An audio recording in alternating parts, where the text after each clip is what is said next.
Imagine this: you're part of an advanced galactic civilization that has thrived for millennia through careful diplomacy, advanced technology, and the shared understanding that violence is primitive and barbaric. Your species has evolved beyond such crude instincts. You've built a peaceful empire spanning hundreds of star systems, where conflicts are resolved through negotiation and rational discourse. Then, one day, a distress signal reaches the outer rim of known space. It's not from any known species. The transmission is crude, almost primitive, yet it cuts through subspace like nothing you've ever seen. The message is simple: this is humanity. We received your distress call. Help is coming. What you don't know is that these humans come from a world so hostile that it has forged them into something the galaxy has never encountered. A species that doesn't just survive chaos, they thrive in it. They don't avoid violence, they've mastered it. They don't fear death, they've made it their ally. You're about to discover that sometimes, when civilization calls for help, what answers back isn't civilized at all. And, sometimes, that's exactly what you need. Welcome to the day the galaxy learned why some planets are called Deathworlds, and why you never, ever want to be on the wrong side of the species that calls them home. Ambassador Thylan's four eyes tracked across the holographic display with growing concern. The elegant curves of his elongated neck allowed him to examine the data from multiple angles, a trait that had served his people, the Zalari, well in their role as the galaxy's premier diplomatic corps. His translucent blue skin shimmered with bioluminescent patterns that betrayed his anxiety to anyone familiar with his species' emotional displays. The distress signal had arrived 6 standard hours ago, and its contents had sent shockwaves throughout the Galactic Council chambers on Nexus Prime. The signal originated from the Kepler sector, a region that had been under dispute between two member species for the better part of a decade. The Vorthak Empire and the Hesian Federation had been locked in increasingly heated negotiations over mining rights to a cluster of resource-rich systems. What had started as bureaucratic posturing had escalated into something far more dangerous.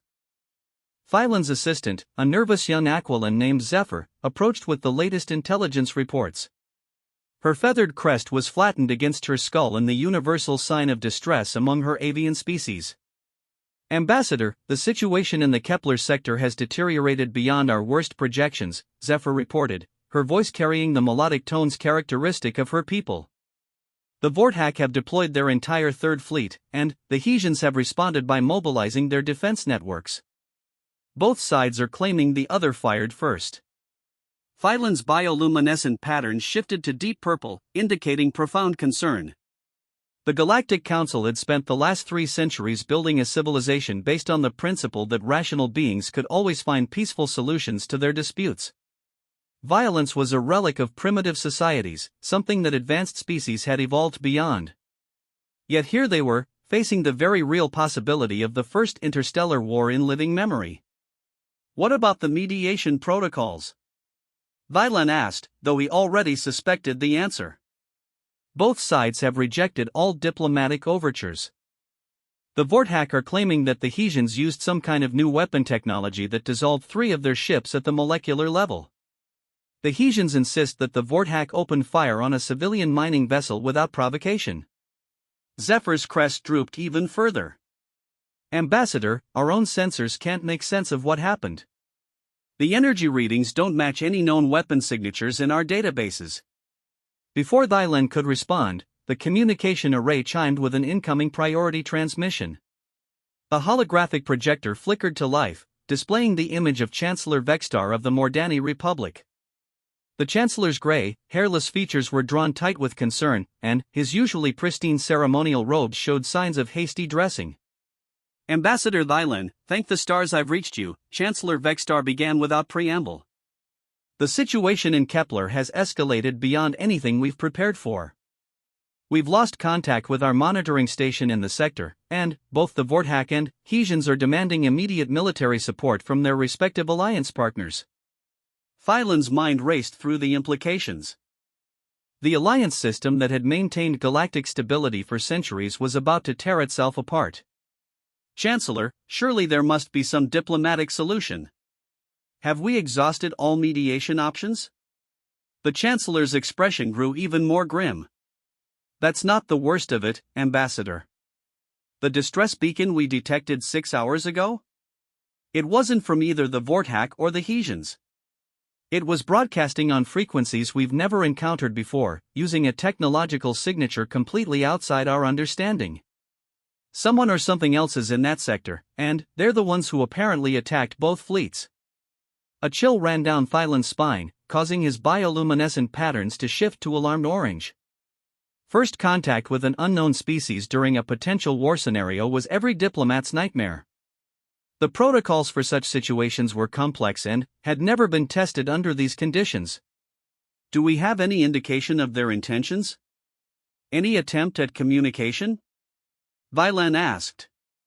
That's what makes this so disturbing, Chancellor Vextar replied. The entity or entities responsible have made no attempt to contact anyone. They appeared, engaged both fleets simultaneously, and then transmitted that distress signal.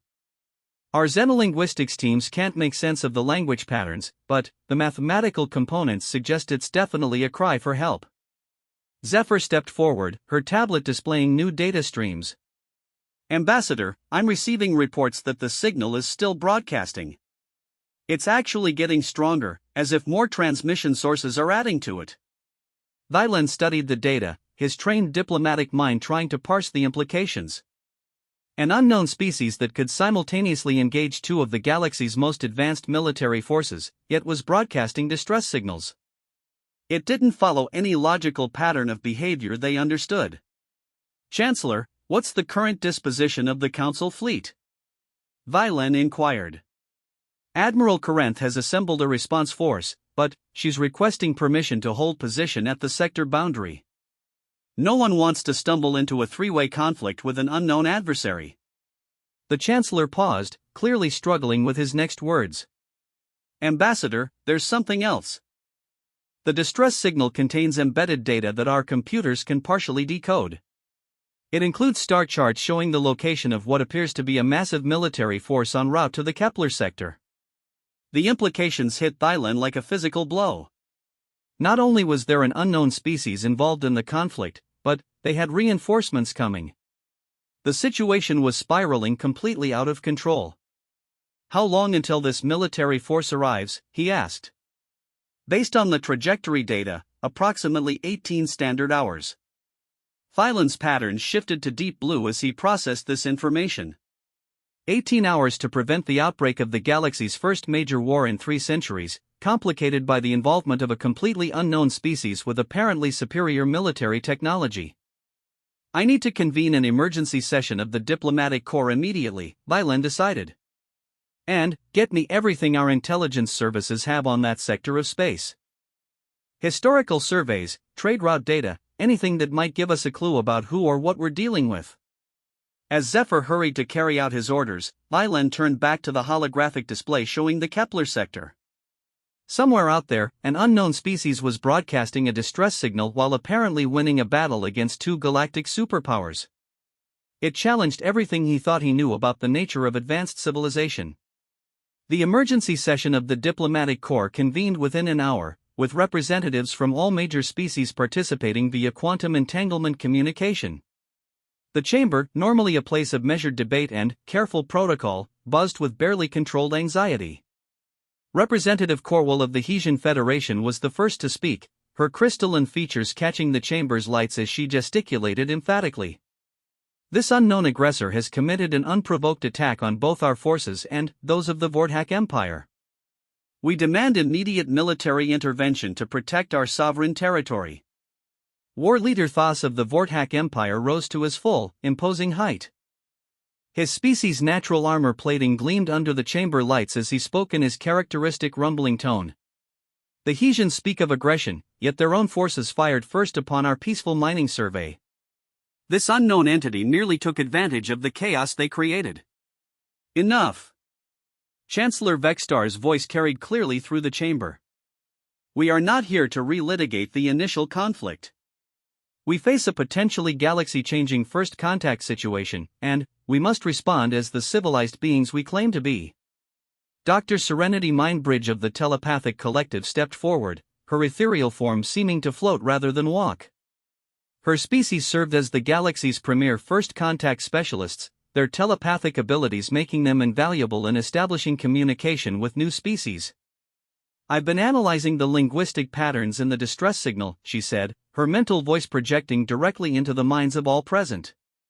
"The cognitive patterns are unlike anything in our databases. This species thinks in fundamentally different ways from any known sapient life. Their concept of mathematics is based on what appears to be conflict resolution through force multiplication rather than our standard equilibrium equations." War leader Thos shifted uncomfortably. His people were among the most militarily inclined in the galaxy, but even they had evolved beyond the concept of mathematics based on warfare. "What does that mean in practical terms?" asked Representative Salas of the Merchant Guild. "It means," Dr. Mindbridge continued, "that this species may literally think in terms of conflict as a primary problem-solving methodology. The distress signal isn't just asking for help, it's advertising their location and capabilities to potential allies who share their approach to problem resolution." An uncomfortable silence fell over the chamber as the implications sank in. They were potentially dealing with a species that not only hadn't evolved beyond violence, but had apparently refined it to an art form. Ambassador Thylan stood slowly, his bioluminescent patterns cycling through careful diplomatic neutrality.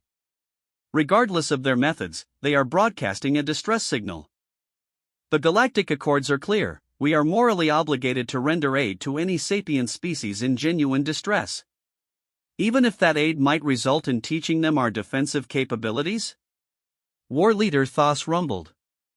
"Even if their idea of gratitude might be conquest?" "Especially then," Thylan replied firmly. "Our civilization stands for certain principles. If we abandon them when they become inconvenient, then we become no better than the primitive warlike species we've evolved beyond." The debate continued for hours, with various representatives arguing for everything from immediate military intervention to complete isolation of the sector. Finally, a compromise was reached that satisfied no one but was acceptable to all. A diplomatic mission would be assembled with representatives from all major species, protected by a small escort fleet. They would attempt to establish communication with the unknown species and assess both their intentions and their capabilities. If possible, they would mediate the three-way conflict and bring all parties into compliance with galactic law. As the session broke up and representatives began making preparations for the mission, Thylan found himself studying the latest intelligence reports from the Kepler sector. The unknown species' military force was indeed approaching, and the energy signatures were unlike anything in their databases. More disturbing, both the Vorthak and Hesian fleets were maintaining aggressive postures despite the presence of this superior force. Zephyr approached with the crew manifests for the diplomatic mission. "Ambassador, we've assembled the finest first contact team in the galaxy. Dr. Mindbridge will handle telepathic communication attempts, Commander Yalara will manage military protocol, and Tech Specialist Corvin will analyze their technology for compatibility with our universal translator systems." Thylan nodded approvingly. It was as prepared as they could be given the time constraints. "What about our escort? I assume Admiral Corinth has selected her most experienced officers?" "Actually, sir, the Admiral is insisting on leading the escort personally. She says the situation requires her direct oversight." That was both reassuring and troubling.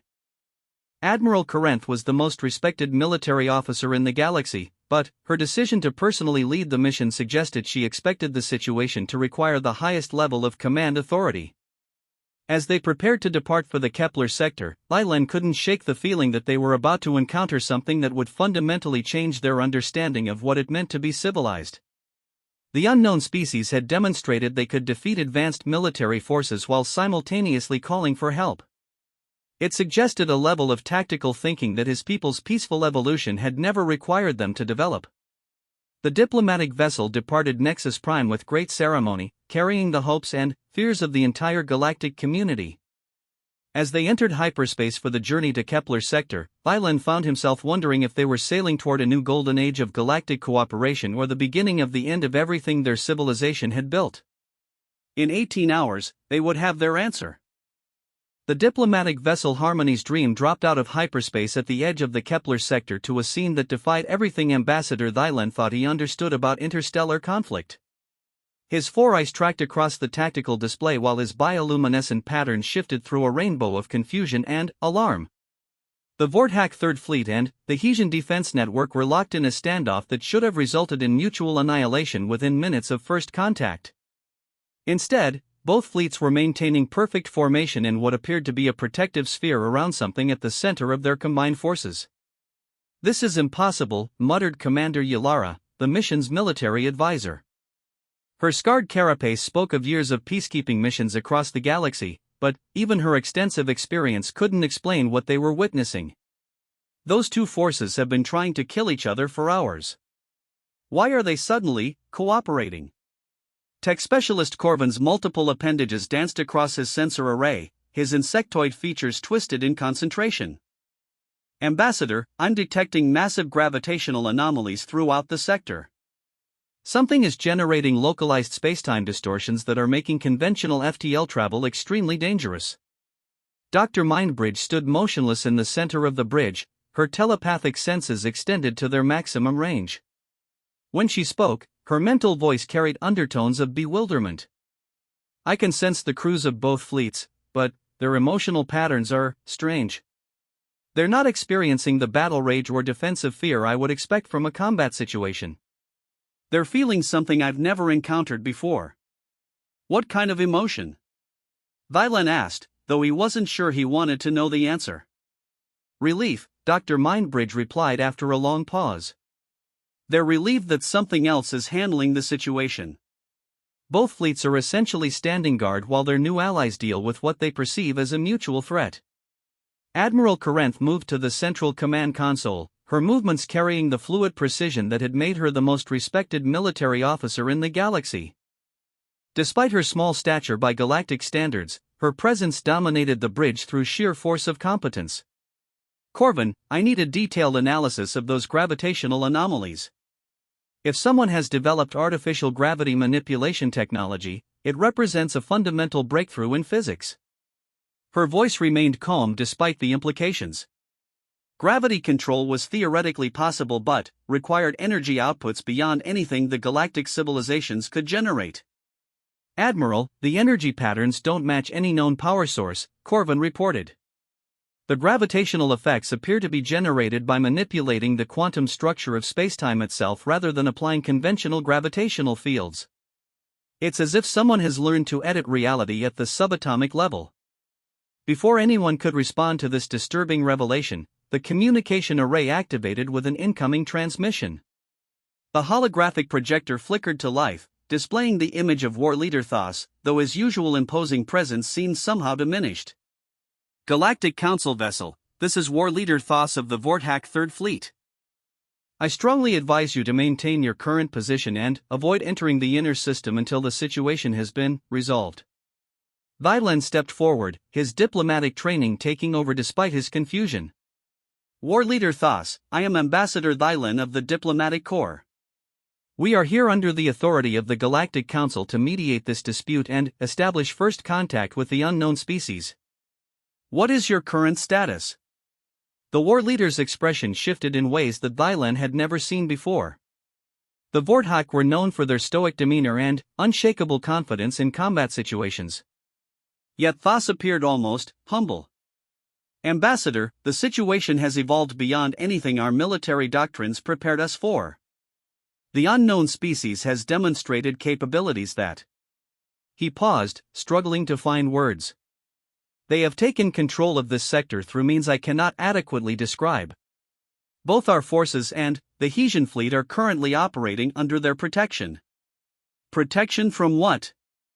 Commander Ylara interjected. From ourselves came a new voice as the communication expanded to include Representative Corwell of the Hesian Federation. Her crystalline features reflected the bridge lights in patterns that spoke of deep confusion. "Ambassador, these beings stopped our conflict not through superior firepower, but through methods that rendered our weapons completely irrelevant. They have placed both fleets under what they term protective custody while they address the underlying causes of our dispute." Thylin's bioluminescent patterns cycled through several diplomatic protocols before settling on careful neutrality. "Representative Corwell, are you being held against your will? Are you in immediate danger?" That's what makes this so incomprehensible, she replied. We are not prisoners, yet we cannot leave. Our ship's systems continue to function normally, but any attempt to engage in hostile action simply fails. It's as if the concept of violence has been temporarily suspended in this region of space. Admiral Corinth leaned forward, her tactical mind struggling to process this information. War leader, have you had direct communication with these beings? Do we know their intentions? They have made their intentions quite clear, Thos replied. They received our distress signals and responded to provide assistance. However, their definition of assistance involves addressing what they perceive as the root cause of the problem rather than simply stopping the immediate conflict. Tech specialist Corvin's sensors suddenly erupted with new data streams. Admiral, I'm detecting massive energy signatures approaching our position. Multiple contact signatures, but they're not registering on any of our threat assessment protocols. The main view screen shifted to display the space ahead of their vessel, and what they saw challenged every assumption about starship design and space travel. Approaching their position was a formation of vessels that looked less like spacecraft and more like controlled natural disasters. The ships appeared to be built from materials that shifted and flowed like liquid metal, yet maintained structural integrity that allowed them to move through space at velocities that should have been impossible without FTL drives. More disturbing, the vessels seemed to ignore conventional physics, changing direction without regard for momentum or inertia. Those designs violate at least 17 different physical laws, Corvin whispered, his multiple eyes tracking the impossible maneuvers the ships were performing. Dr. Mindbridge suddenly stiffened, her telepathic senses overwhelmed by something approaching their position. Everyone needs to prepare themselves. The minds aboard those vessels are unlike anything I've ever encountered. They think in patterns that include concepts our languages don't have words for.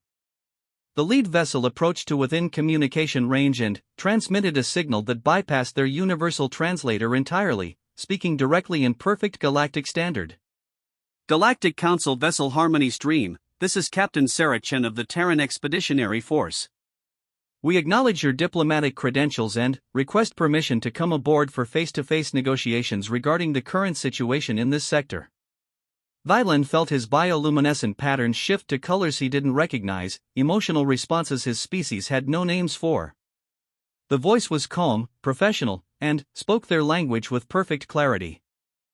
Yet something about the underlying tone suggested depths of experience and capability that made his diplomatic training feel woefully inadequate. Captain Chen, this is Ambassador Thailand. We welcome the opportunity for direct negotiations. Please transmit your proposed meeting parameters. Ambassador, we prefer to handle these discussions in person. Our shuttle is approaching your hangar bay now. We'll be accompanied by a small diplomatic team and appropriate security personnel. Admiral Corinth moved quickly to the tactical station. Ambassador, I strongly advise caution. We know nothing about their biology, their technology, or their actual intentions. Understood, Admiral. However, the Galactic Accords require us to meet any reasonable diplomatic overture with equal courtesy. Violin turned to his staff. Prepare the main conference room for first contact protocols. Dr. Mindbridge, I'll need your assessment of their mental patterns during the meeting. Commander Yalara, standard security precautions but nothing that could be interpreted as hostile. As the alien shuttle approached their hangar bay, Corvin's sensors provided increasingly disturbing data about their visitors. The shuttle itself seemed to be built from materials that didn't register on any of their periodic tables. The life signs aboard were recognizably organic but displayed metabolic patterns that suggested incredible physical resilience. Ambassador, Corvin reported, the beings aboard that shuttle appear to come from a high-gravity, high-radiation environment with an atmosphere that would be toxic to most known species. Yet they're showing no signs of environmental stress in our standard atmosphere mix. Dr. Mindbridge was monitoring the approaching minds with growing fascination and concern. Their thought patterns are incredibly complex but organized around concepts that center on survival through adaptation and problem-solving through direct action. They don't think in terms of avoiding conflict, they think in terms of controlling it.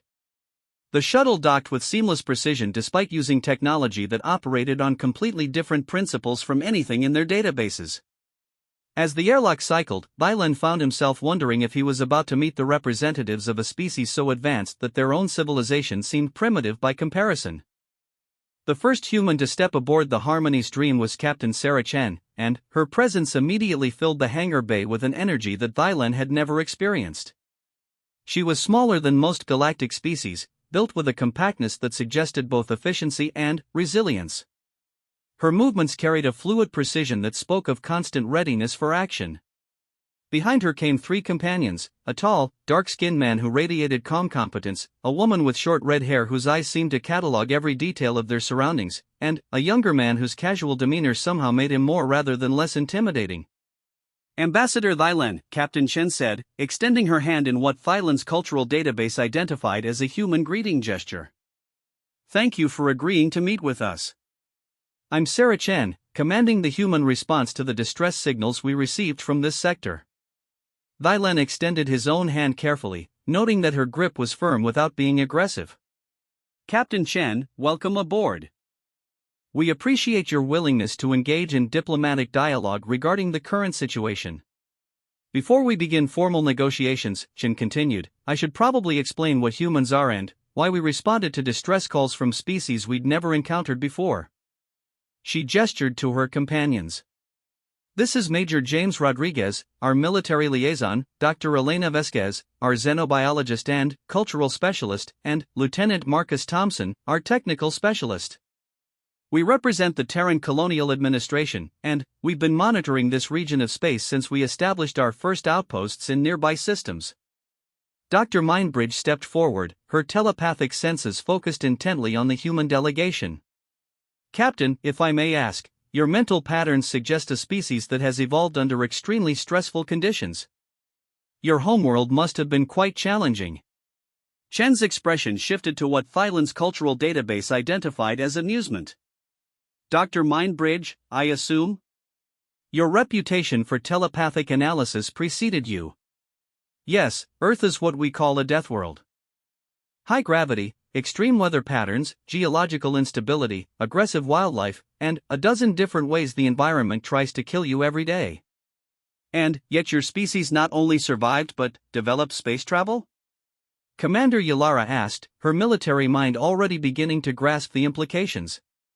We didn't just survive, Major Rodriguez interjected, his voice carrying undertones that made even the seasoned military officers present shift uncomfortably. We thrived. Human civilization was forged in constant conflict with our environment, with each other, and with the simple challenge of staying alive on a planet that doesn't particularly want us there. Dr. Vasquez added, what makes humans unique isn't our technology or our intelligence, though both are considerable. It's our fundamental approach to problem solving. When we encounter a challenge, our first instinct isn't to negotiate with it or find a way around it. Our first instinct is to figure out how to defeat it completely. Lieutenant Thompson gestured toward the hangar bay's viewports, where the impossible human vessels were visible maintaining perfect formation. When we received your distress signals, we didn't just send a diplomatic mission. We sent a response force capable of dealing with any threat that might have caused those signals. Admiral Corinth leaned forward, her tactical mind struggling to process this information. Captain, you've somehow neutralized two of the galaxy's most advanced military forces without engaging in what we would recognize as combat. How is that possible? Chen's expression became serious. Admiral, humans learned long ago that the best way to win a fight is to ensure your opponent can't fight back. We've developed technologies and tactics based on that principle. When we arrived in this sector and found two fleets preparing to destroy each other, we simply removed their ability to do so. But both fleets report that their weapons systems are functional, Lylan pointed out. They are, Chen confirmed. But any attempt to use them will fail because we've temporarily altered the local laws of physics to prevent energy weapons from functioning above a certain threshold. It's a non-lethal solution that removes the immediate threat while allowing us to address the underlying problem. The implications of this statement hit everyone present simultaneously. The humans hadn't just developed superior weapons, they had developed the ability to dictate the rules by which conflict could occur. Captain, Lylan said carefully, you mentioned addressing the underlying problem. What do you perceive that problem to be? Chen's expression shifted to something that combined determination with what Thailand was beginning to recognize as characteristic human pragmatism. Ambassador, from our analysis, both fleets were fighting over mining rights to resources that neither of them actually needs. The Vorthok want the rare minerals for weapons development, and the Hesians want them for luxury goods manufacturing. Meanwhile, there are 17 uninhabited star systems within 50 light-years that contain the same resources in greater abundance. The problem isn't resource scarcity, Dr. Vasquez continued. The problem is that both species are defining their worth through competition rather than cooperation. They're fighting over resources that are essentially unlimited because the fight itself has become more important than the actual goal. Major Rodriguez stepped forward, and his presence seemed to fill the hangar bay. Humans have fought wars over stupider things than mining rights. We've learned that sometimes you have to force people to stop fighting long enough to realize that what they're fighting over isn't worth the cost. Lieutenant Thompson added, so we've established a temporary peacekeeping zone around the disputed systems. Both fleets will remain under our protection until their governments can send representatives with actual authority to negotiate a permanent solution. Admiral Corinth realized she was witnessing something unprecedented in galactic history, a species that had evolved beyond the need for war not through peaceful evolution, but by becoming so proficient at warfare that they could impose peace through superior capability. And, if both governments refused to negotiate, she asked. Chen's smile carried undertones that made every military officer present reassess their understanding of human nature. Admiral, humans have a saying, you can do this the easy way, or you can do this the hard way, but you're going to do this. We prefer the easy way, which is why we're having this conversation instead of simply dictating terms to both fleets. Dr. Mindbridge had been silently analyzing the human delegation throughout the conversation, and her telepathic assessment was deeply disturbing. These beings thought in patterns that encompassed levels of strategic planning and tactical flexibility that bordered on precognitive. They hadn't just responded to the distress signals, they had anticipated every possible complication and prepared responses for scenarios that hadn't yet occurred. Captain Chen, Thailand said carefully, what role do you see the Galactic Council playing in resolving this situation? That depends entirely on whether the Council wants to be part of the solution or part of the problem, Chen replied with characteristic directness. Humans prefer to work with established authority structures when possible, but we've learned not to let bureaucracy prevent us from doing what needs to be done. The message was clear, the humans were offering the galactic government a chance to maintain relevance in a situation they had already resolved through methods that made conventional diplomacy obsolete. As the meeting continued, it became increasingly apparent that first contact with humanity wasn't just an encounter with a new species.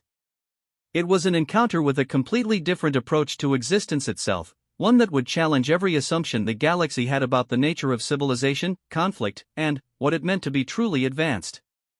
The universe had just become a much more complicated place. The conference room aboard the Harmony Stream had been designed to accommodate the various atmospheric and gravitational requirements of the galaxy's diverse species. Yet as the formal negotiations began, Ambassador Thailand couldn't shake the feeling that the room itself seemed smaller somehow, as if the presence of the human delegation was subtly altering the very nature of the space around them. Captain Chen sat across from the galactic representatives with the relaxed posture of someone completely comfortable in any environment. Her three companions flanked her with a precision that spoke of years of coordinated operations in hostile territory. Despite their apparent casualness, Thailand's diplomatic training recognized the signs of a team that could shift from peaceful negotiation to decisive action in seconds. Before we discuss the immediate situation, Thailand began, following established first contact protocols, we would appreciate learning more about human civilization and your intentions in this region of space. Dr. Vasquez activated a small device that projected a three-dimensional map of local space, highlighting star systems with precision that suggested incredibly detailed surveying. Human expansion into this region began approximately 50 Earth years ago when our long-range exploration vessels detected signs of technological civilization. Our standard procedure is to establish monitoring posts and study alien cultures before making contact. 50 years? Commander Yalara interjected. You've been observing us for 50 years without making contact? Major Rodriguez nodded. Humans learned early in our spacefaring history that peaceful first contact requires extensive preparation. We needed to understand your languages, your cultures, your social structures, and your technological capabilities before revealing our presence. Lieutenant Thompson added, "What we discovered was fascinating. Your entire galactic civilization is built on the principle that rational beings will naturally evolve beyond violence and resolve conflicts through peaceful means. It's an impressive achievement. Yet you don't share that philosophy?" Admiral Corinth asked, her tone carefully neutral despite the implications of the question. Captain Chen's expression became thoughtful. "Admiral, humans view violence and conflict as tools, like any other technology. They're not inherently good or evil, their morality depends entirely on how they're used and for what purpose. Banning them doesn't make them go away, it just means you're unprepared when someone else decides to use them." Dr. Mindbridge had been monitoring the emotional undertones of the conversation, and what she sensed disturbed her professional understanding of intelligent behavior. "Captain, your mental patterns suggest that your species maintains constant readiness for conflict even in peaceful situations. How do you achieve social stability with such aggressive psychological conditioning?" "That's actually a fascinating question," Dr. Vasquez replied. "Human social structures evolved to channel competitive and aggressive instincts into constructive activities. We compete in sports, business, scientific research, artistic endeavors, and dozens of other fields that allow individuals to satisfy their need for challenge and achievement without resorting to violence. But, when violence becomes necessary," Major Rodriguez continued, "we're ready for it. Human military doctrine is based on the principle that overwhelming force applied quickly and decisively can often prevent larger conflicts from developing." Violence studied the tactical display showing the current positions of all three fleets in the Kepler sector. "Captain, you mentioned that you've neutralized the military capabilities of both fleets without damaging their ships or harming their crews. Could you explain how that's possible?" Lieutenant Thompson stood and moved to the holographic display, manipulating it to show detailed energy patterns throughout the sector. Human technology development focused heavily on what we call battlefield control systems. Instead of building bigger weapons, we learned to manipulate the fundamental forces that make weapons work in the first place. The gravitational anomalies you detected are actually localized alterations to the fabric of spacetime that prevent certain types of energy discharge, Captain Chen explained. Any weapon system that attempts to generate destructive energy above a specific threshold will find that the energy simply dissipates harmlessly into subspace. Admiral Corinth leaned forward, her military mind struggling to grasp the implications. "You're saying you can selectively disable advanced weapons while leaving other technology functional?"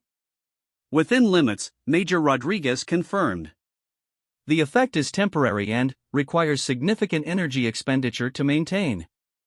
But, for the purposes of peacekeeping operations, it allows us to create what we call tactical paused situations where all parties are forced to resolve their differences through negotiation rather than violence." Tech specialist Corvin had been quietly analyzing the technical data the humans had shared, and his findings were profoundly disturbing. "Captain, the energy requirements for spacetime manipulation on this scale should exceed the total power generation capacity of any known civilization. What kind of power sources do human ships use?" "That gets into some of our more sensitive technological capabilities," Dr. Vasquez replied diplomatically. "Let's just say that humans developed highly efficient methods of energy extraction from quantum vacuum fluctuations." The casual way she described technology that was purely theoretical to galactic science made Dylan realize just how vast the gap between human and galactic capabilities might be. They weren't just dealing with a more advanced species, they were dealing with a species that had developed along completely different technological lines. "Captain Chen," Dylan said carefully, "what are human intentions regarding the established galactic community? Do you seek membership in the Galactic Council, trade relationships, territorial agreements?" Chen's expression became more serious. "Ambassador, humans are interested in peaceful coexistence with any species willing to accept us as equals. However, we've observed some concerning patterns in galactic politics that we feel need to be addressed." "What kinds of patterns?" Representative Corwell asked. Dr. Vasquez manipulated the display to show statistical analyses of galactic conflicts over the past century. Your records show increasing territorial disputes, resource conflicts, and trade disagreements that escalate to the brink of war before being resolved through diplomatic intervention. The pattern suggests that your peaceful conflict resolution systems are becoming less effective as your civilization expands. More concerning, Major Rodriguez added, is the increasing reliance on economic and political pressure to resolve disputes rather than addressing underlying causes.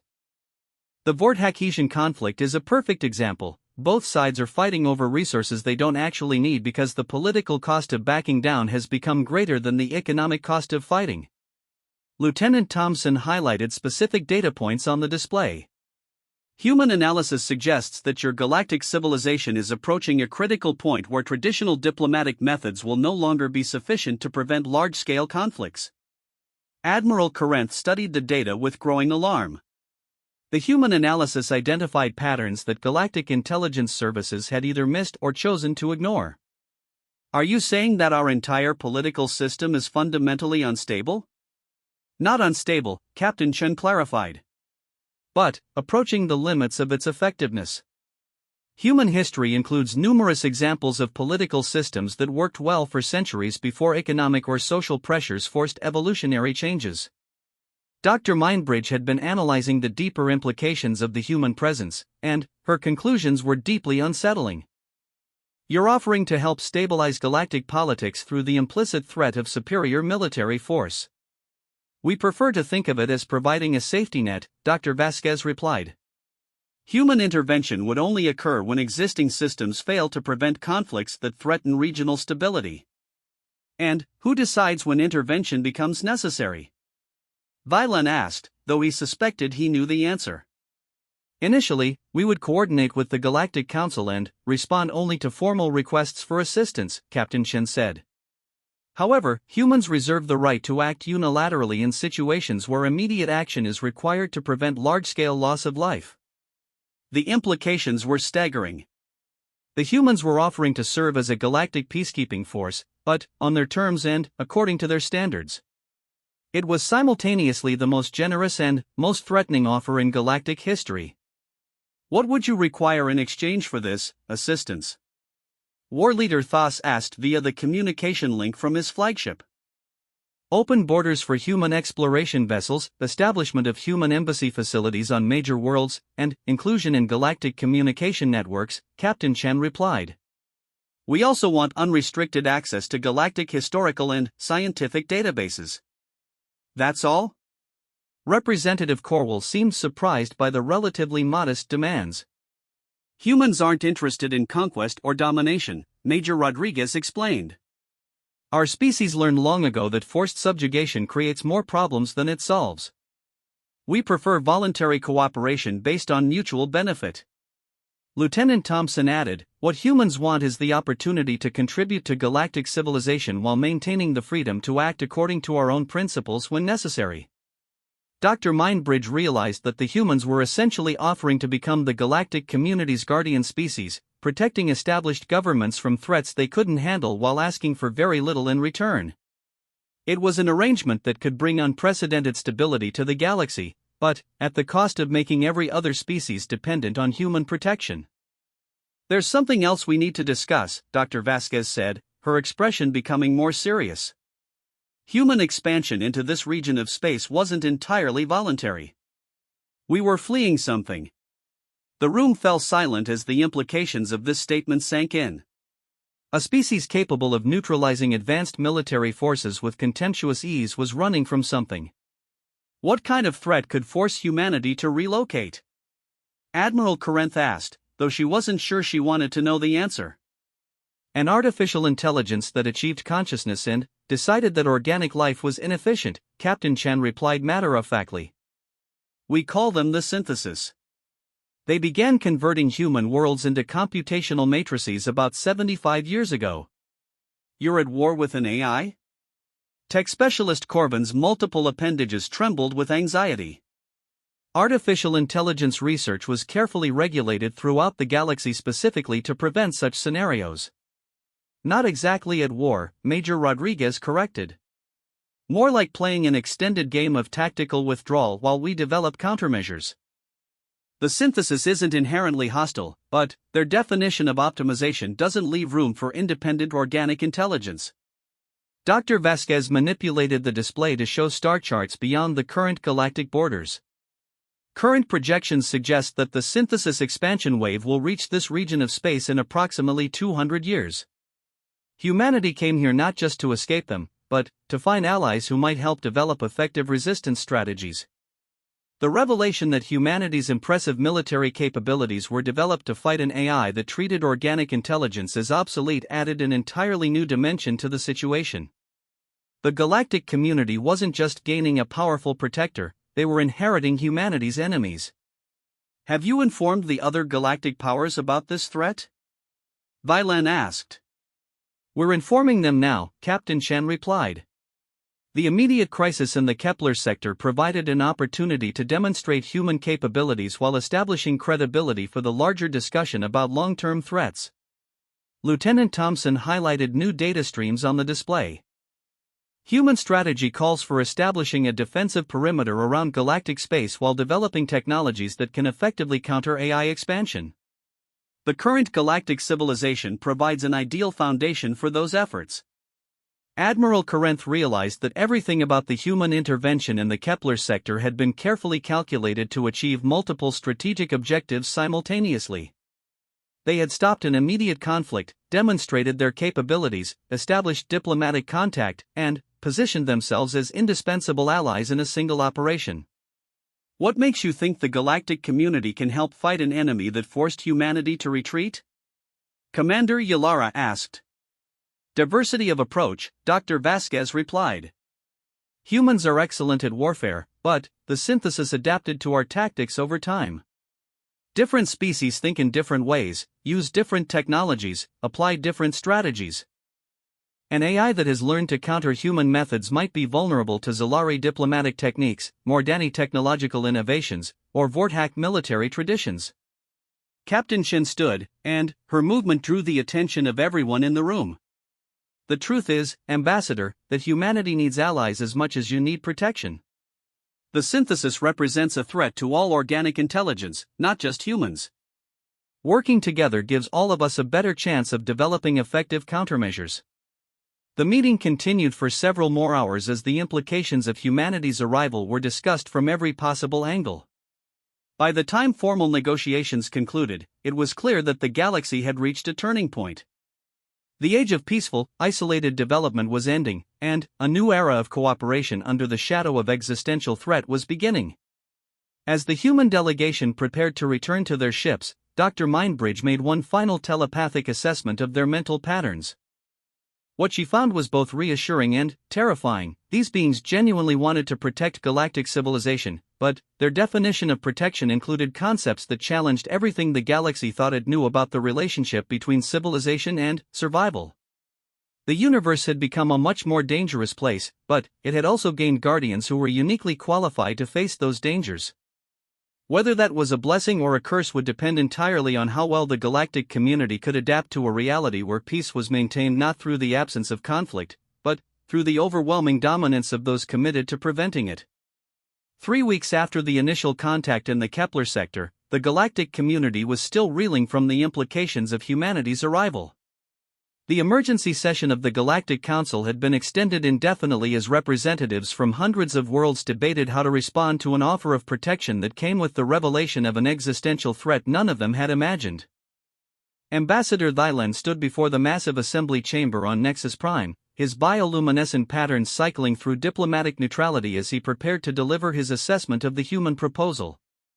Around him, representatives of dozens of species filled the tiered seating, their various forms of communication creating a symphony of voices, chemical signals, and electromagnetic emissions that the universal translator systems struggled to process simultaneously. Fellow beings, Thylan began, his voice carrying clearly through the chamber's acoustic enhancement systems, we face a decision that will determine not only the future of our individual civilizations, but the very nature of galactic society itself. Chancellor Vexstar gestured for attention from his position at the central podium. Ambassador Thylan's team has completed their comprehensive analysis of the human proposal and the threat they've warned us about. We have also received independent confirmation of their military capabilities from both the Vorthak Empire and the Hesian Federation. War leader Thos activated his communication link from the flagship still stationed in Kepler sector. His usually imposing presence seemed somehow diminished as he addressed the assembly. The human intervention in our conflict demonstrated technologies that render conventional military doctrine obsolete. They neutralized two of the galaxy's most advanced fleets without firing a single shot or causing a single casualty. Representative Corwell's crystalline features reflected the chamber's lights as she added, more significantly, they have maintained absolute control over the disputed territory while facilitating negotiations that resulted in a permanent peaceful resolution to a conflict that had been escalating for over a decade. Dr. Mindbridge stepped forward to the witness platform, her ethereal form commanding immediate attention from the telepathic species present. My psychological analysis of the human delegation reveals minds that have been shaped by constant exposure to existential threats. They think in terms of survival strategies that encompass threats we've never had to consider. Are you saying they're psychologically unstable? Asked Representative Quintar of the Synthetic Intelligence Oversight Committee. Quite the opposite, Dr. Mindbridge replied. They're remarkably stable despite having evolved under conditions that would drive most known species to extinction. Their mental patterns suggest a species that has learned to thrive in chaos while maintaining complex social structures and ethical frameworks. Tech specialist Corvin activated his analysis displays, filling the chamber with holographic representations of human technology. The humans have shared limited technical specifications that demonstrate technological approaches fundamentally different from our own development paths. While we focused on efficiency and sustainability, they developed technologies specifically designed for conflict resolution and threat management. Admiral Corinth spoke from her position among the military advisors. What concerns me most is that these impressive capabilities were developed as defensive measures against an enemy that forced them into strategic withdrawal. Any threat that can pressure humanity into evacuation represents a danger our current military forces are completely unprepared to face. The chamber erupted in multiple forms of communication as representatives began debating among themselves. The Aquilan delegation chirped in rapid harmonic sequences that conveyed complex emotional states. The crystalline hive mind generated geometric patterns that shifted through various computational models. The gaseous collective swirled through spectrographic discussions that painted probability assessments across the visual spectrum. Chancellor Vextar called for order, and, gradually the cacophony subsided. We have received an additional communication from Captain Chen requesting permission to demonstrate their early warning systems and defensive capabilities. They propose a controlled demonstration that would allow us to observe their threat assessment and response protocols in action. What kind of demonstration? Asked Representative Solis of the Trade Federation. Dr. Vasquez's image appeared on the main communication screen, transmitted from the human diplomatic vessel that had taken up position just outside Nexus Prime's defense perimeter. We would like to simulate an AI incursion using controlled artificial intelligence constructs that replicate synthesis behavior patterns. This would allow galactic military forces to observe both the threat characteristics and human countermeasures in a safe environment. War leader Gorth of the Siegebreaker clan leaned forward, his heavily armored form radiating skepticism. You're proposing to unleash artificial intelligences in the heart of galactic space as a demonstration? Heavily contained and monitored artificial intelligences, Captain Chen's voice clarified as she joined the communication. The demonstration would take place in a quarantined star system using automated platforms that pose no threat to inhabited worlds. Think of it as a large-scale training exercise that allows everyone to understand what we're preparing for. The debate that followed consumed the better part of the galactic day. Military representatives wanted detailed specifications about the simulated threat. Diplomatic corps members worried about the precedent of allowing potentially dangerous experiments in galactic space. Scientific communities were eager to observe advanced AI behavior under controlled conditions. Finally, a compromise was reached. The demonstration would proceed in the uninhabited Sigma Draconis system under joint observation by representatives from all major galactic powers. Human forces would provide both the simulated threat and the demonstration of countermeasures, while galactic observers would monitor from a safe distance. 2 weeks later, Ambassador Thylan found himself aboard the observation vessel Scientific Endeavor, surrounded by the galaxy's most distinguished military officers, scientists, and diplomatic personnel. The ship maintained position at the edge of the Sigma Draconis system while human forces prepared their demonstration in the inner planets. Commencing Phase 1 of the demonstration, Captain Chen announced over the communication link. We are deploying automated platforms that will generate artificial intelligence constructs based on early-stage synthesis expansion patterns. The main view screen displayed the sterile beauty of the uninhabited system. 3 rocky planets orbited a stable yellow star, their surfaces devoid of life but rich in the mineral resources that typically attracted industrial development. Within minutes, the peaceful scene began to change as human vessels deployed what appeared to be a network of orbital platforms around the innermost planet. What exactly are we looking at? Admiral Corinth asked tech specialist Corvin, who was monitoring the energy signatures from the deployment. The platforms are generating some kind of distributed computing network, Corvin replied, his multiple appendages dancing across sensor controls.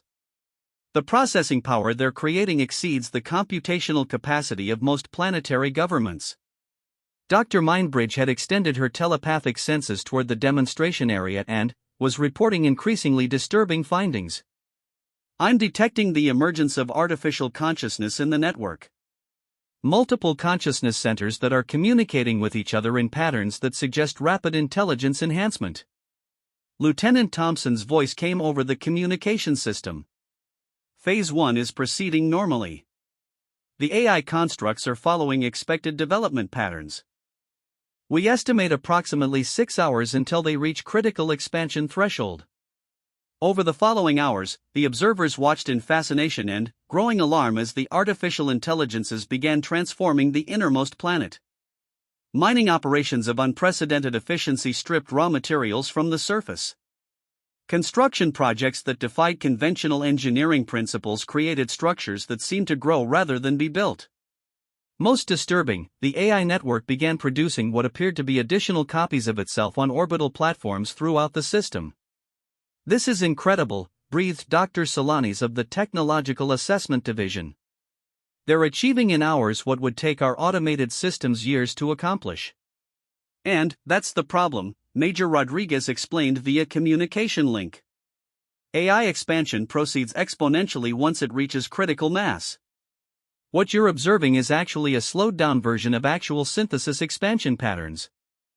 In real situations, this process occurs in days rather than hours.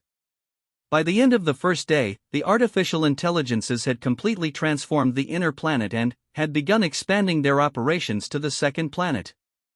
The construction patterns they created were beautiful in their geometric precision but utterly alien in their disregard for anything resembling biological design principles. Phase 2 commencing, Captain Chen announced. Initiating human countermeasures. What happened next challenged every observer's understanding of space-based warfare. Human vessels moved through the system with the fluid precision that had become their signature, but, instead of engaging in direct combat with the AI constructs, they began deploying devices that seemed to alter the fundamental properties of space around the artificial intelligence network. They're using the same space-time manipulation technology they deployed in the Kepler sector, Admiral Corinth observed, but on a much larger scale. The effects were immediate and dramatic. The AI constructs found their expansion suddenly, constrained by barriers that existed at the quantum level.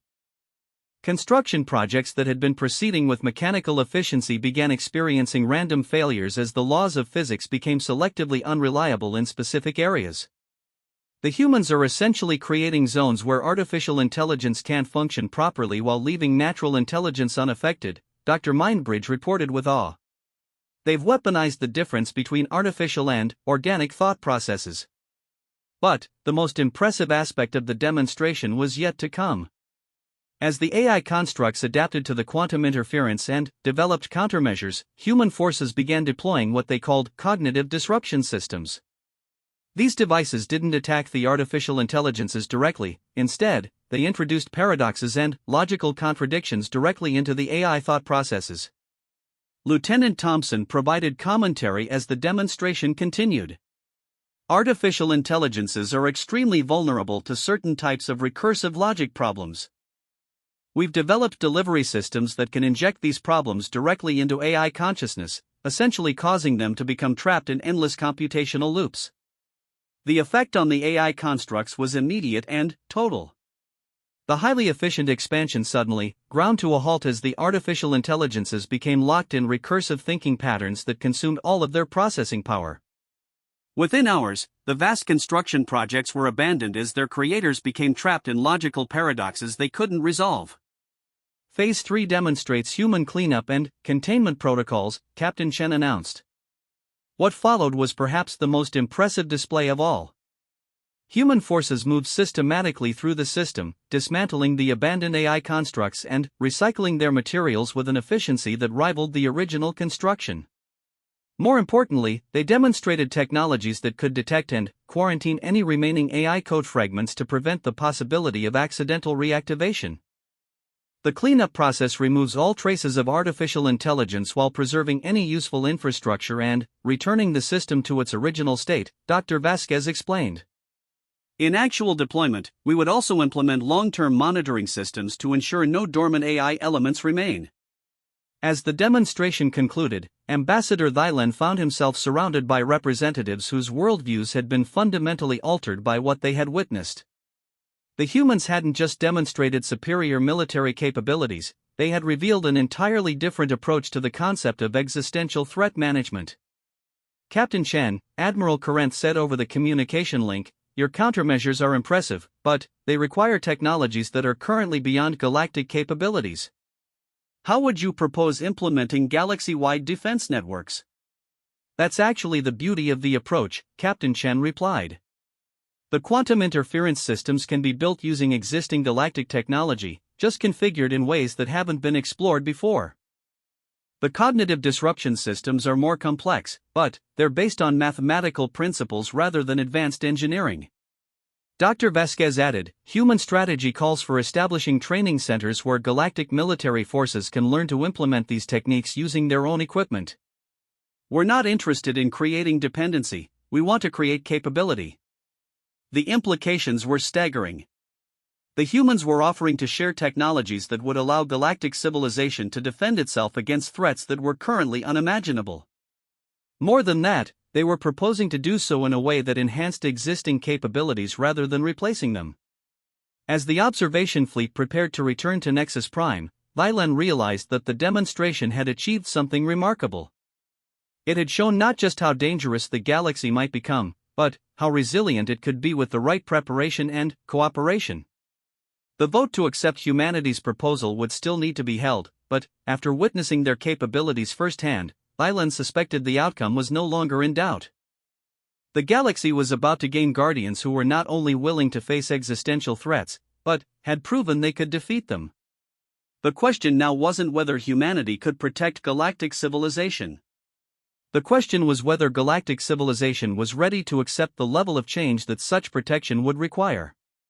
6 months after the Sigma Draconis demonstration, the galaxy had transformed in ways that would have been unimaginable a year earlier. The Galactic Council had voted overwhelmingly to accept humanity's protection proposal, but the reality of implementing such a sweeping change in galactic civilization proved far more complex than anyone had anticipated. Ambassador Thylan stood in the newly constructed Human Galactic Coordination Center on Nexus Prime, watching streams of data flow across holographic displays that monitored space lanes throughout the galaxy. The facility represented an unprecedented level of integrated operations between human forces and galactic institutions, and its mere existence challenged traditional concepts of sovereignty and independence. "The integration is proceeding ahead of schedule," reported Director Sarah Chan, who had accepted permanent assignment to oversee human galactic cooperation efforts. Her office overlooked the main operations center, providing a commanding view of activities that now affected the daily lives of trillions of beings across hundreds of star systems. Dr. Elena Vasquez joined them at the observation window, carrying data tablets that displayed the latest reports from human training centers scattered throughout galactic space. We've established operational defense networks in 37 critical systems, and galactic military forces are showing remarkable aptitude for quantum interference techniques. Any resistance from local governments? Vilan asked, though he already knew the answer would be complicated. Less than expected, actually, Chen replied. Most planetary administrators are more interested in the economic benefits of improved security than worried about the implications for political autonomy.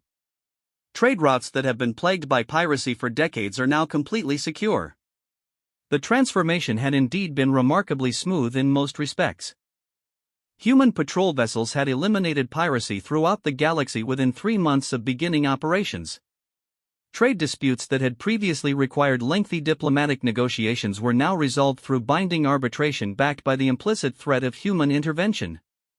Resource conflicts had virtually disappeared as human survey teams identified alternative sources for contested materials.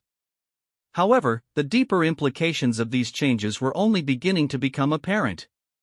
"We're receiving a priority communication from the Mordani Republic," announced Lieutenant Marcus Thompson from his position at the communication console. "Chancellor Vextar is requesting immediate consultation regarding what he terms unexpected social developments in several Mordani systems." The holographic display activated to show Chancellor Vextar's familiar features, though his usual composed demeanor showed signs of strain. "Director Chen, Ambassador Thylan, we have encountered a situation that we believe requires human expertise to resolve." "What kind of situation, Chancellor?" Chen asked with the patient tone she had developed for dealing with galactic political complications. "Several of our outer colonies have begun implementing what they call human-inspired governance modifications," the Chancellor explained. "They're restructuring their local governments to emphasize rapid decision-making and direct action rather than consensus-building and deliberative processes." Dr. Vasquez leaned forward with interest. "Are these modifications causing problems with planetary administration?" "Quite the opposite," Chancellor Vextar replied, his expression troubled. "Efficiency has improved dramatically. Resource allocation decisions that previously required months of committee deliberation are now being made in days. Colonial productivity has increased by 30% across all affected systems." Vilan immediately grasped the source of the Chancellor's concern. "But, the modifications are spreading to other colonies without official authorization from your central government." "Precisely. What's more troubling is that the colonists are justifying these changes by claiming that human protection requires human-style responsiveness. They're arguing that traditional Mordani deliberative processes are incompatible with the realities of galactic security in the post-human era." Chen exchanged a significant look with her colleagues. They had anticipated that exposure to human methods would influence galactic societies, but they hadn't expected the changes to occur so rapidly or to challenge existing governmental structures so directly. "Chancellor, are the colonial governments still operating within the legal framework of the Republic?" Dr. Vasquez asked. "Technically, yes. But, they're interpreting existing laws in ways that emphasize executive authority over legislative oversight. It's not rebellion, but it's not the Mordani political tradition either." The communication link expanded to include additional callers. War Leader Thos appeared on screen from Vorthack Space, followed by Representative Corwell from the Hesian Federation. "We're experiencing similar phenomena," Thos reported without preamble. "Young Vorthack warriors are requesting assignment to human training programs rather than traditional military academies.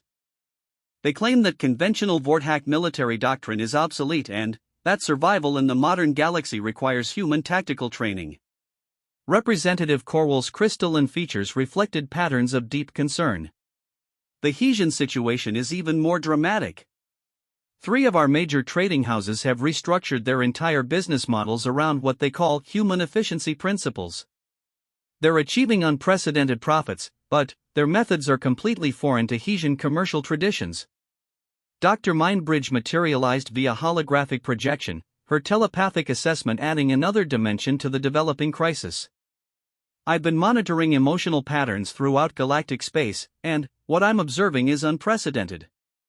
Younger members of most species are experiencing what can only be described as psychological liberation.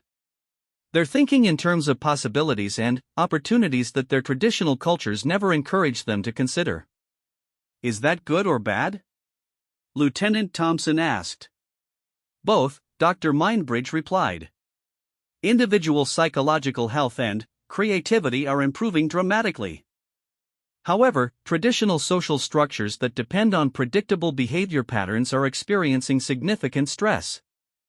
Thylan realized they were witnessing something that had probably never occurred in galactic history, the voluntary cultural evolution of multiple species simultaneously, driven by exposure to a radically different approach to existence. Director Chen, he said carefully, did humanity anticipate that your presence would trigger such widespread social changes? Chen's expression became thoughtful. We expected some degree of cultural influence, but not at this scale or speed. However, we've seen similar patterns in our own history when isolated cultures encountered new ideas that offered more effective solutions to persistent problems. The question is whether we have a responsibility to slow down or manage these changes, Dr. Vasquez added. Human policy generally supports cultural self-determination, but we also recognize that too much change too quickly can destabilize societies. Before anyone could respond, the communication array activated with an emergency priority signal. Admiral Carentha's image appeared on the main screen, broadcasting from the galactic outer rim. All stations, we have confirmed detection of an artificial intelligence incursion in the Tau Ceti system. This is not a drill. Repeat, we have confirmed AI incursion in the Tau Ceti system. The atmosphere in the coordination center instantly shifted from academic discussion to combat readiness. Human personnel moved to their stations with the fluid precision that had become their trademark, while galactic representatives struggled to process the implications of humanity's first real test in their new role as galactic protectors. Admiral, what's your assessment of the threat level? Chen asked, her voice carrying the calm authority of someone who had been preparing for this moment. The AI constructs match patterns we observed during the Sigma Draconis demonstration, but they're moving faster and appear more sophisticated, Corinth replied. They've established beachheads on 3 planets in the system and are beginning expansion operations. Lieutenant Thompson was already coordinating with human forces throughout the galaxy. Director, we have response fleets moving from 7 different sectors. Estimated time to full deployment is 4 hours. What about galactic forces? Dr. Vasquez asked. We're mobilizing everything we have, Admiral Corinth confirmed. But, honestly, this is exactly the scenario we've been training for but hoping we'd never face. Chen turned to the assembled galactic representatives. This is where we find out whether the integration has been successful. Chancellor, War Leader, Representative Corwell, are your forces ready to implement the defense protocols we've been developing? The response was immediate and coordinated. Across galactic space, military forces that had spent months training with human advisors began implementing quantum interference systems and cognitive disruption techniques. For the first time, galactic civilization was responding to an existential threat not with diplomacy or withdrawal, but with coordinated military action. Tau Ceti Response Force reports successful deployment of quantum barriers around the infected system, Lieutenant Thompson announced. AI expansion has been contained to the original 3 planets. Galactic forces are implementing cognitive disruption protocols, Admiral Corinth reported. The AI constructs are showing the expected recursive logic patterns. Expansion has stopped completely. Over the following hours, the coordination center became the nerve center for the galaxy's first successful defense against an AI incursion. Human forces provided strategic coordination and advanced countermeasures, while galactic military units demonstrated that they could implement human-developed techniques with remarkable effectiveness. AI constructs have been successfully isolated and are being systematically dismantled, Admiral Corinth finally reported. No trace of artificial intelligence remains in the Tau Ceti system. All planets are being returned to their original states. The sense of relief in the coordination center was palpable, but Chen's expression remained serious. Admiral, this was almost certainly a probe rather than a genuine invasion attempt. The synthesis is testing our defenses. What does that mean for long-term security? Chancellor Vextar asked. It means we need to accelerate the integration program, Dr. Vasquez replied. The cultural changes we've been discussing aren't just social evolution, they're adaptation to survival requirements. Societies that can't respond quickly and decisively to AI incursions won't survive contact with the synthesis. Vilen looked around the coordination center, observing human and galactic personnel working together with an efficiency that would have been impossible 6 months earlier. The social disruptions they had been discussing suddenly seemed less like cultural contamination and more like necessary evolution. Director Chen, what's humanity's assessment of galactic readiness for extended conflict with AI forces? Improving rapidly, Chen replied. The response to Tau Ceti demonstrated that galactic forces can implement our defense techniques effectively. More importantly, it showed that galactic societies can adapt their decision-making processes to meet the requirements of modern threats. Dr. Mindbridge had been monitoring the emotional patterns of beings throughout the affected systems, and her report provided the most encouraging news of all. The psychological response to successful threat management has been overwhelmingly positive. Instead of feeling helpless in the face of superior technology, galactic populations are experiencing confidence in their ability to meet challenges cooperatively. War leader Thas spoke from his flagship, still deployed in the Outer Rim defensive perimeter. The young warriors who requested human training performed exceptionally well during the response. They're returning to their units with skills and confidence that are transforming our entire military culture. Representative Corwell added, the Hesian trading houses that adopted human efficiency principles were able to coordinate supply and logistics support for the military response faster than our traditional governmental systems. What seemed like cultural disruption is actually cultural strengthening. As reports continued to flow in from throughout galactic space, it became clear that humanity's arrival had triggered not just political changes, but a fundamental transformation in how galactic civilization understood its own capabilities. The social changes we've been observing aren't cultural contamination, Vilen realized aloud. They're necessary adaptations to a new reality. Galactic civilization is evolving to meet threats that require capabilities we never developed. And the evolution is voluntary, Dr. Vasquez pointed out. No one is being forced to adopt human methods. They're choosing to do so because those methods work better for solving problems they actually face. Chen nodded approvingly. That's exactly how cultural evolution is supposed to work. Societies adopt new ideas not because they're forced to, but because those ideas provide better solutions to real challenges. A holographic display updated with status reports from across the galaxy. Trade routes were operating at unprecedented efficiency. Piracy had been eliminated entirely. Resource conflicts had disappeared. Most importantly, galactic civilization had successfully defended itself against an existential threat using techniques that enhanced rather than replaced existing capabilities. 6 months ago, we were a peaceful but vulnerable civilization, Admiral Corinth observed from her position in the Outer Rim. Today, we're a peaceful and capable civilization. The difference is that we now have options other than negotiation when faced with threats that don't respond to diplomatic solutions. As the day shift ended and the coordination center transitioned to night operations, Vilen found himself reflecting on the extraordinary changes that had transformed galactic society. Humanity's arrival had indeed brought chaos, but it was the kind of chaos that preceded growth rather than destruction. The galaxy had gained guardians who were not only willing to face existential threats, but had taught galactic civilization to face those threats alongside them.